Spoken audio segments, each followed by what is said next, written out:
Hi everyone, and welcome to another coloring video for the 30-day coloring challenge. We're already at day 8 and today we have one little piggy. Went to market? No. I actually saw a post the other day. I think there was someone talking about their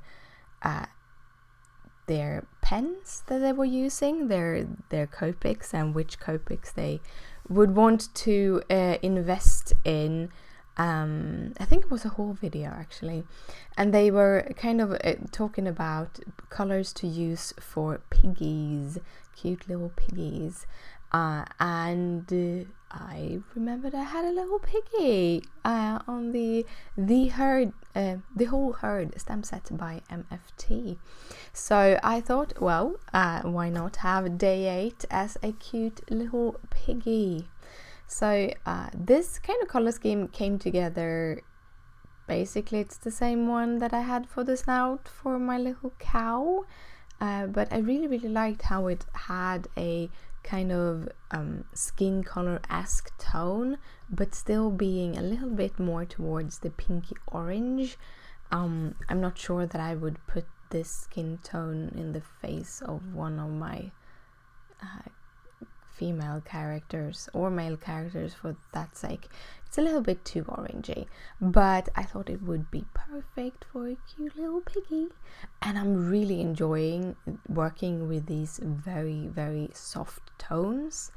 I'm usually all about the contrast and all about the strong colors and the neutrals, but I really liked this little tone for the piglet. So a couple of notes on the coloring.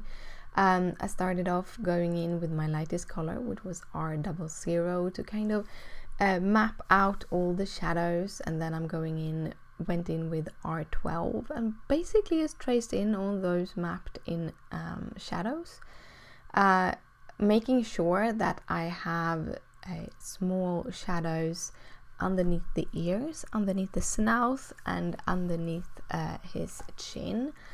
Because that's where he would have cast shadows, basically, where the ears, the snout, and the chin is casting a shadow. So I put those shadows in. Then I went in with the R01 and elongated all of the rounded shadows, but not the cast shadows.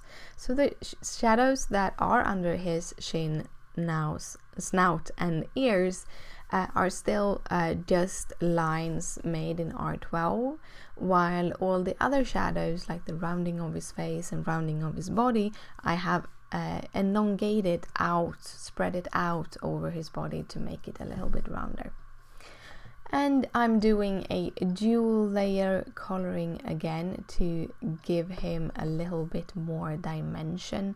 Working with light color, this is one of the few ways to actually get dimension in your characters, by doing a second layer. I'm also going in and reapplying those cast shadows, and if you feel that your cast shadows isn't enough shadows, there's nothing stopping you from actually going in with the darkest color as the absolute last pen, because every time that you are coloring over the darker color, you will kind of push it a little bit deeper into the paper.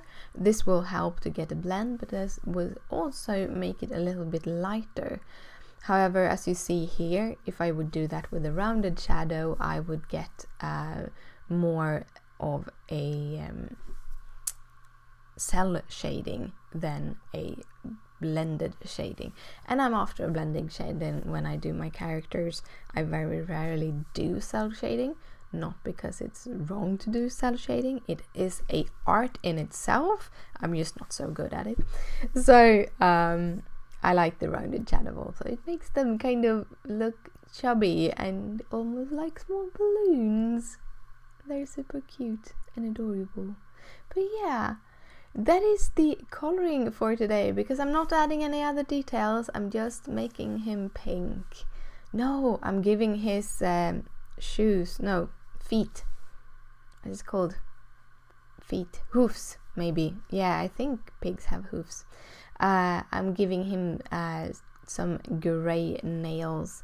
And that was the coloring for today. So thank you so much for watching. If you like it, please thumbs it up. If you have any questions, just comment down below. Down below you find all the pens that I've used and links to all the supplies. Thank you again for watching, and I'll see you later. Bye!